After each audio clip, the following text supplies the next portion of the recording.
안녕하십니까. 소중한 나 무한행복 소나무 시간입니다.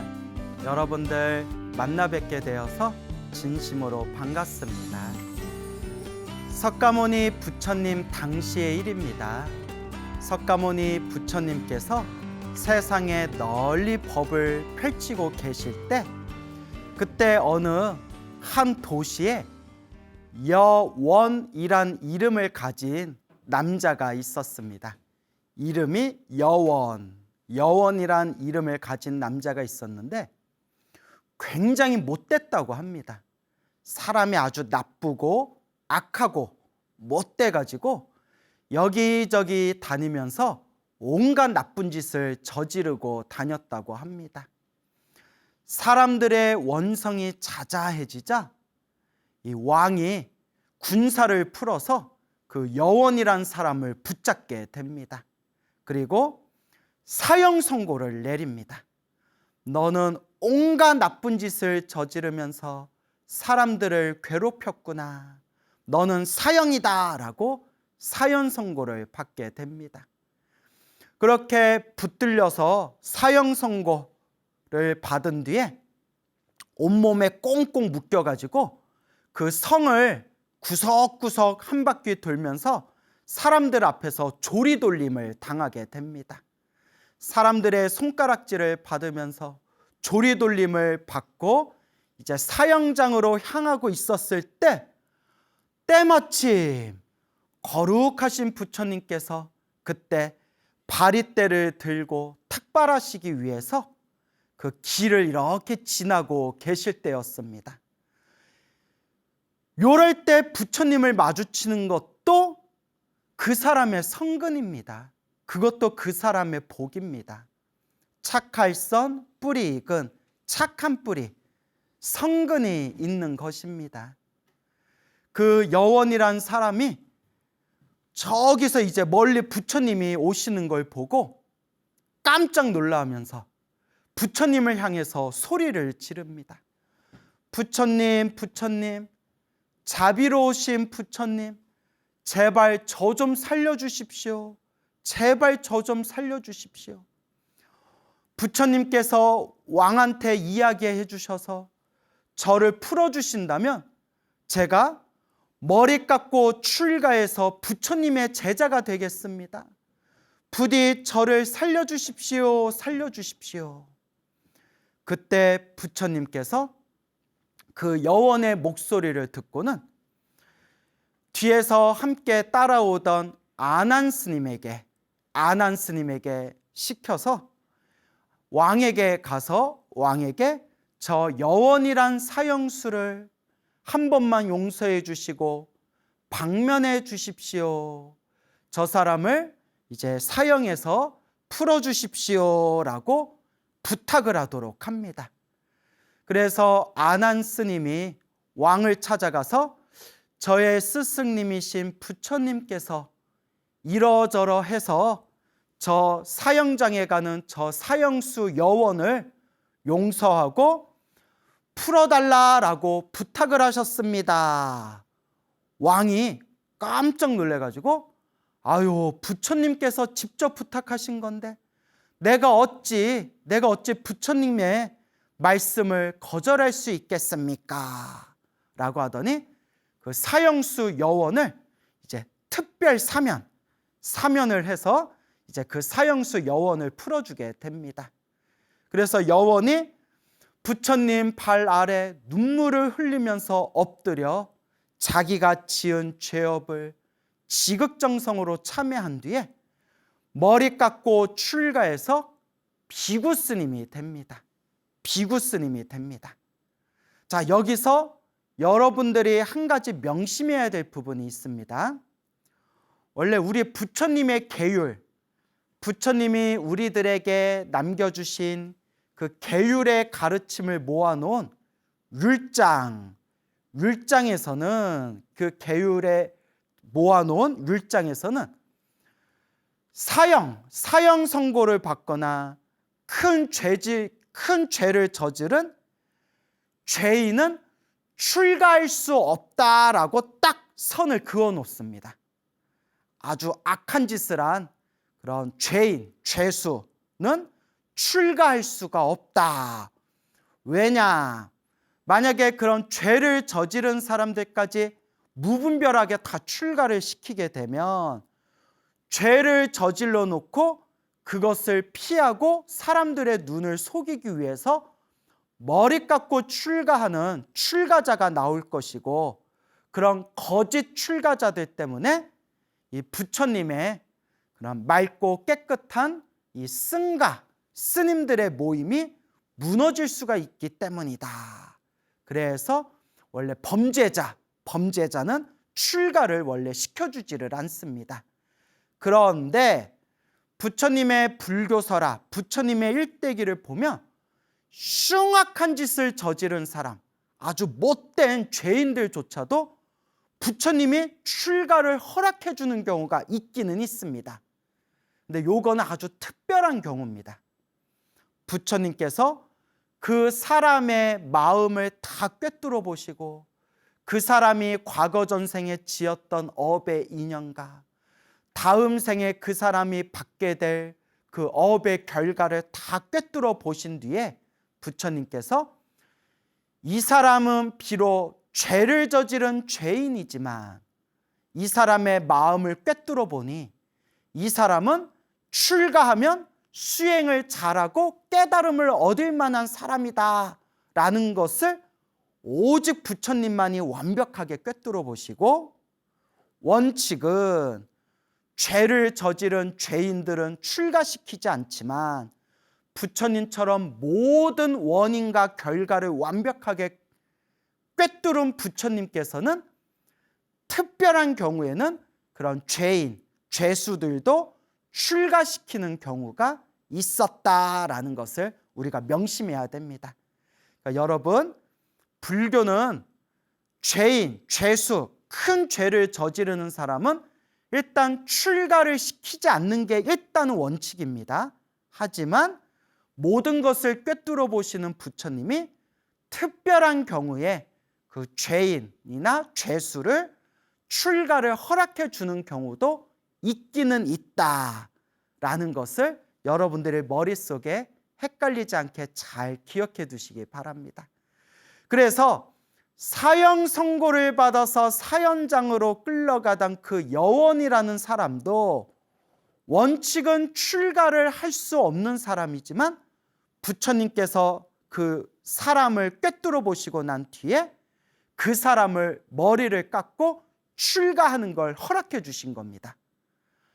아니나 다를까 이 여원이라는 사람이 머리를 깎고 출가해서 부처님 발 아래 열심히 수행해서 얼마 지나지 않아서 모든 번뇌와 욕망이 사라진 거룩한 성자, 위대한 성자 아라한이 되신 것입니다. 정말 대단한 거죠. 출가하기 전에 바깥 세상에서 살고 있을 때 얼마나 못된 짓을 많이 했으면 왕이 직접 군사를 풀어서 잡아다가 사형 선고를 내렸겠습니까? 하지만 전생에 한 가닥 복이 있었는지 지나가는 부처님을 만나 뵙게 되고 부처님께 눈물을 흘리면서 사정사정하면서 부처님, 왕에게 말씀해 주셔서 저를 제발 이 사형에서 사면케 해 주십시오. 제가 자유로운 몸으로 풀려난다면 석가모니 부처님의 머리 깎은 출가 제자가 되겠습니다.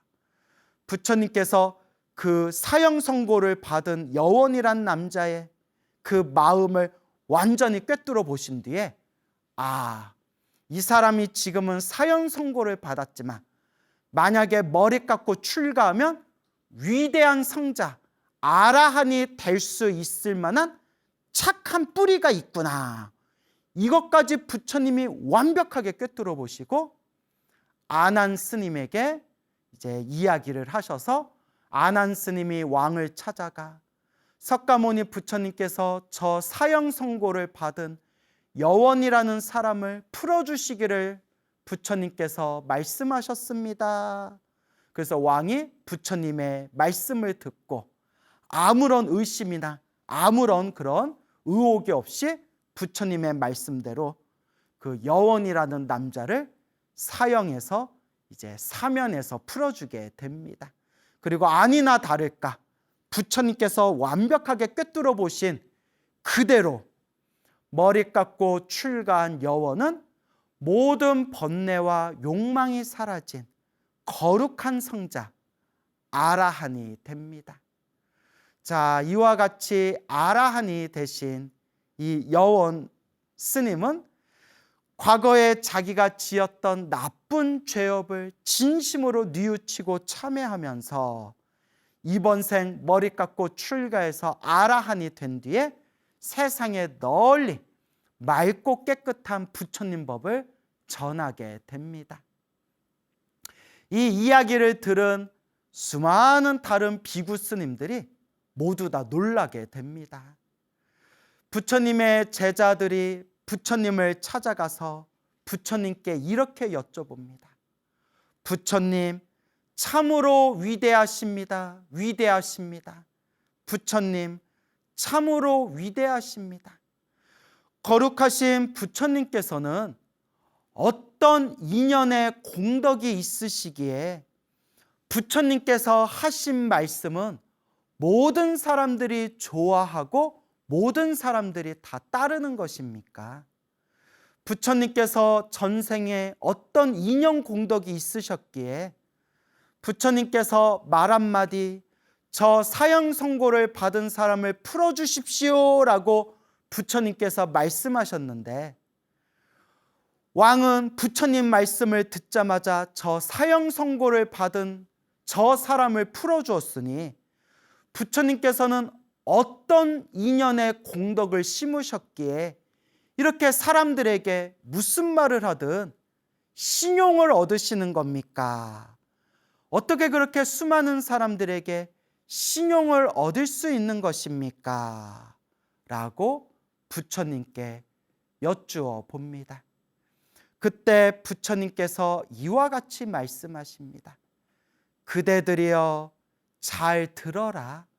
이것도 그대들이 과거 전생에 이것도 이 모든 것들이 다 과거 전생에 지었던 업의 인연이니라.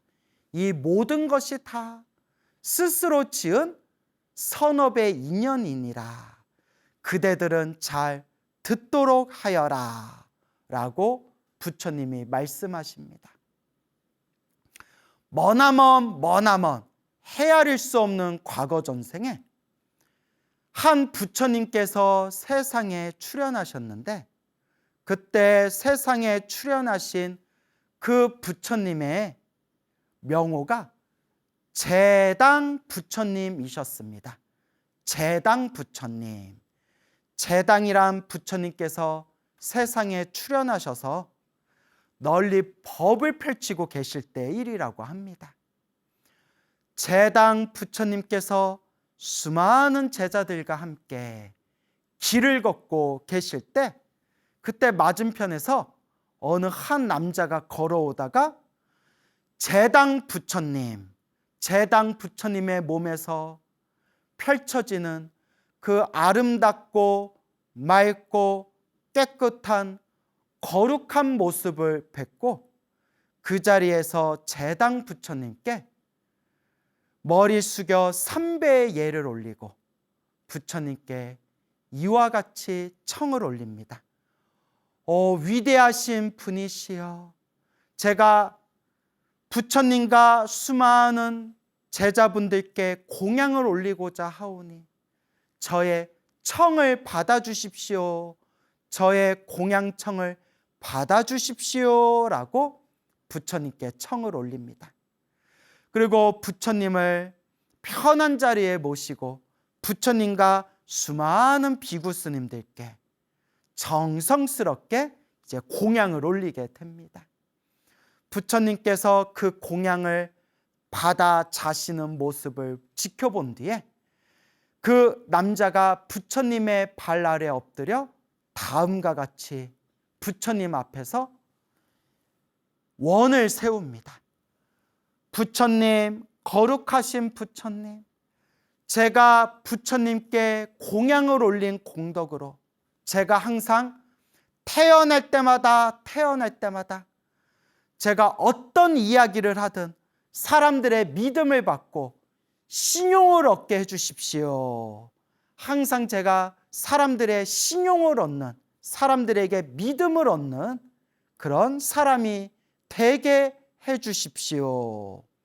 그때 제당 부처님께서 그대가 원하는 바대로, 그대가 머나먼 미래 세상에 나와 똑같은 그런 믿음을 얻게 될 것이다. 사람들의 신용을 얻게 될 것이다. 그 제당 부처님의 말씀에 크나큰 기쁨과 즐거움과 환희심을 느끼면서 이 남자가 제당 부처님 발 아래 엎드려 절하오면서 보리심을 일으키게 됩니다. 보리심, 안욕따라 삼맥삼 보리심.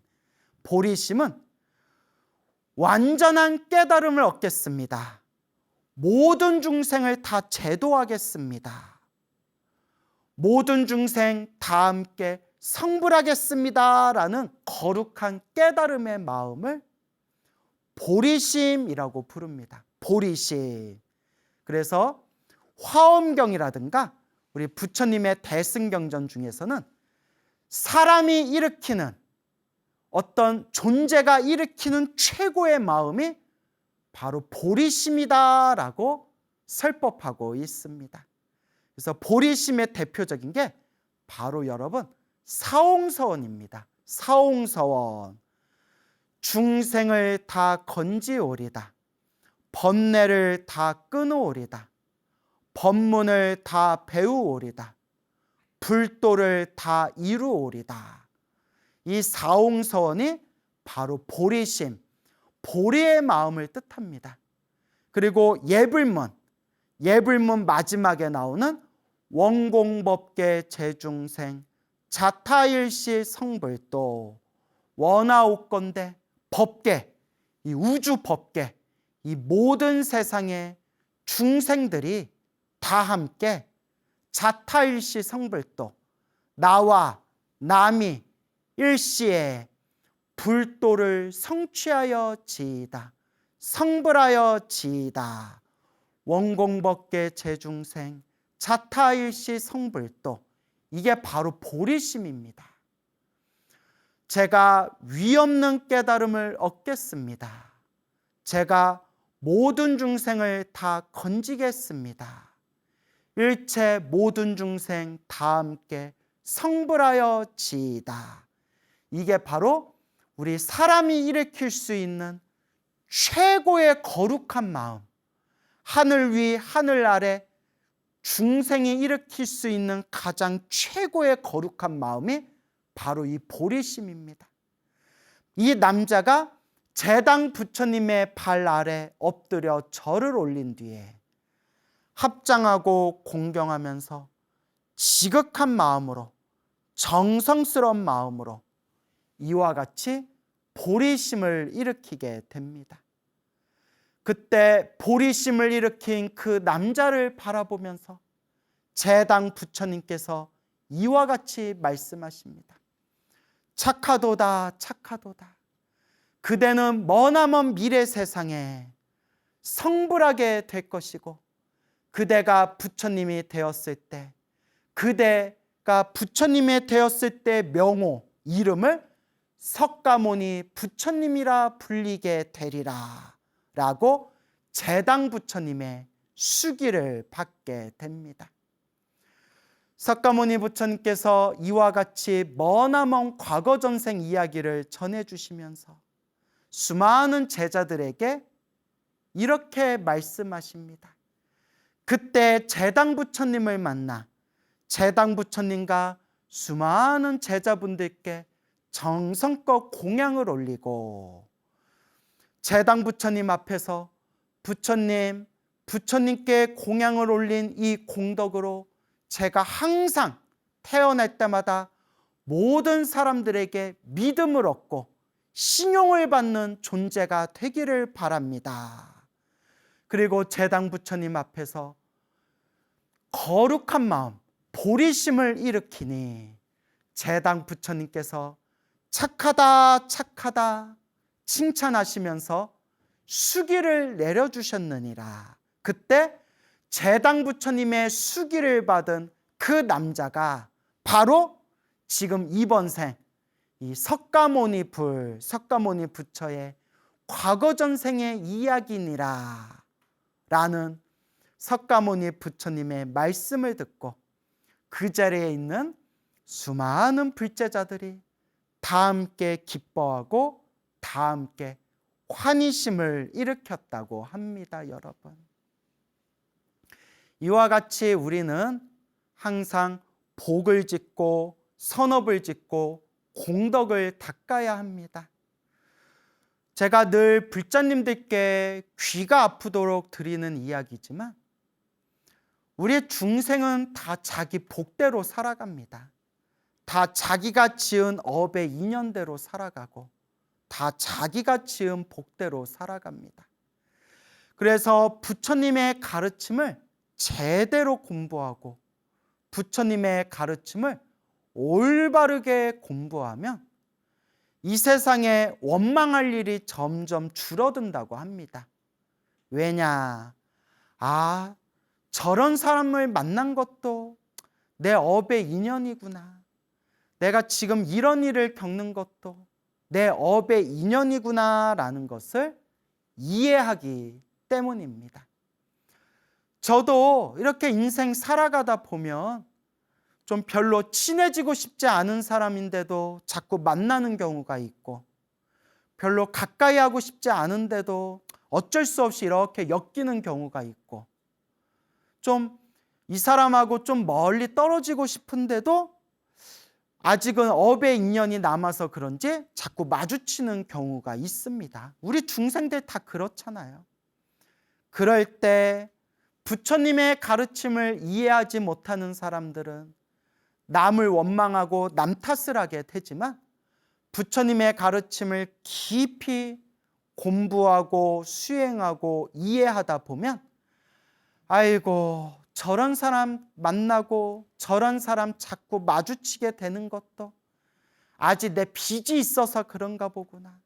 내 업의 인연이 있어서 그런가 보구나. 그러니 이번 생 더 열심히 기도하고 수행하고 공덕을 닦아야 하겠구나라는 것을 스스로 마음에 되새기게 됩니다. 우리 주변에 보면 정말 사람 좋으시고 정말 옆에서 보면 정말 훌륭한 인품을 가지신 분인데도 무언가에 막 이렇게 얼떨결에 막 안 좋은 일들에 휩싸여 가지고 막 사람들의 손가락질을 받거나 막 모함을 받거나 누명을 쓰거나 뭐 그런 일을 통해서 어떠한 오해를 통해서 마음고생하시는 분들이 있습니다. 그것도 전생에 지은 내 업의 인연, 빚이 많아서 그런 거라고 합니다. 반대로 정말 천하의 사기꾼인데 정말 천하의 사기꾼이고 사람들한테 온갖 사기치고 다니는데도 주변에 막 사람들이 끊이지를 않고 사람들의 온갖 인기를 얻고 사람들의 존경을 받고 그런 사람들의 마음을 이용해서 엄청나게 큰 돈을 모으면서 부귀영화를 누리는 그런 천하의 사기꾼이 있습니다. 그것도 복이라면 전생에 자기가 지은 복입니다. 그래서 여러분, 사기꾼이 사기치는 것도 복이 있어야 사기를 친답니다. 복 없는 사람은 사기도 못 친대요. 아무도 안 믿어주니까. 사기꾼도 남을 휘어잡을 수 있는 이 매력이라든가 언변이라든가 사람들의 자기 말을 믿게끔 만들 수 있는 어떤 에너지, 그런 복을 타고났기 때문에 사람들한테 사기를 칠 수 있는 겁니다. 물론 이런 복은 아주 나쁜 복입니다. 그래서 탁복이라고 부릅니다. 탁복, 탁한 복. 나쁜 짓을 해서 돈을 벌고 부귀영화를 누리는 복은 나쁜 복입니다. 이번 생에 쓰고 나면 다음 생에 나쁜 곳에 똑 떨어지는, 악도에 떨어지는 나쁜 복을 탁복이라고 합니다. 탁한 복입니다.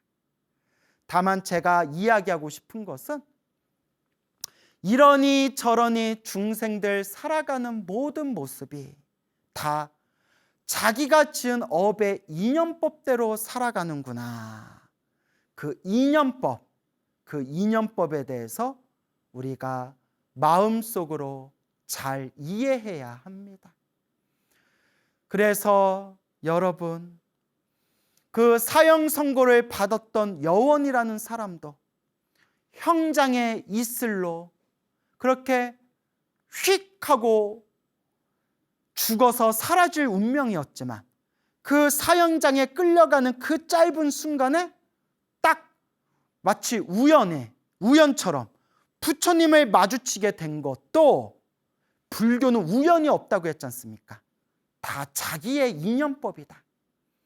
온갖 나쁜 짓을 해서 사형 선고를 받고 사형을 당하는 그런 나쁜 업을 지었던 여원이라는 사람이 그나마 수없는 과거 전생에 부처님을 만나 뵐 수 있고 부처님을 만나서 머리 깎고 출가할 수 있고 머리 깎고 출가해서 거룩한 성자 아라한이 될 수 있을 만한 아주 착한 성근, 아주 착한 뿌리, 착할선 뿌리 익은 착한 뿌리, 좋은 인연이 있었기 때문에 사형장에 끌려갔던 여원이라는 사람이 그 사형장에 끌려가다 부처님을 만나 뵐 수 있었고 부처님의 덕화로 사형에서 사면받아 머리 깎고 출가할 수가 있었고 심지어 사형 선고를 받을 정도로 못된 짓을 했던 그 여원이라는 사람이 결국은 모든 번뇌와 망상이 사라지고 거룩한 성자, 위대한 성자, 아라한이 될 수 있었다라는 이 묘하고 묘한 인연법에 대해서 우리가 항상 마음에 항상 잘 되새겨야 합니다. 그러니까 여러분, 이 세상에 무조건 영원히 나쁜 놈도 없고 무조건 영원히 착한 사람도 없습니다. 한 생각, 요 마음의 한 생각 때문에 착했던 사람이 눈이 확 뒤집혀져서 차마 말로써 표현할 수 없는 정말 그런 나쁜 짓을 저지르는 경우도 있고 아주 나쁘고 못됐던 사람이 마음 한번 싹 돌린 뒤에 죽을 때 수많은 사람들의 존경을 받으면서 죽을 정도로 한평생 개과천선해서 남을 위해서 봉사하고 온갖 착한 일을 하면서 자기를 희생하면서 살다가 죽는 그런 사람도 있습니다. 마음이라는 것은 참으로 묘하고 묘하다. 한 생각 잘 일으키면 부처님과 같이 존경받을 수 있고 한 생각 잘못 일으키면 그 착하고 착했던 사람이 정말 입으로 말할 수 없을 정도로 끔찍하고 못된 짓을 저지를 수도 있구나. 참으로 이 마음이란 게 묘하고 묘하구나. 그래서 불교는 마음의 종교, 마음의 가르침이라고 부릅니다. 이 마음, 이 한 생각, 이 한 마음을 잘 쓰면 악한 사람이 부처님이 될 수도 있고 이 한 생각, 이 한 마음을 그르쳐버리면 평생을 착하게 살았던 사람이 마지막 한순간에 정말 나쁘고 흉악한 짓을 저지를 수도 있습니다. 그래서 마음을 깨쳐라, 마음을 닦아라, 마음을 다스려라. 마음의 종교, 그게 바로 불교가 되는 것입니다. 그래서 팔만대장경을 한 글자로 만들면 마음심자가 된다. 마음을 잘 써라. 그런데 마음 잘 쓰기가 어려워요.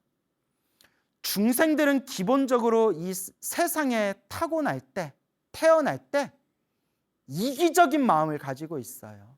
이기적인 마음이 강하기 때문에 조금 그런 이기심이 좀 약한 사람도 있고, 굉장히 거의 정신병에 가까울 정도로 아주 지독하게 이기적인 사람들도 있고, 사람들의 성향이 저마다 다 다릅니다. 그것도 자기가 지은 업의 습관이래요. 업의 습관. 그래서 업습이라고 부릅니다. 업습.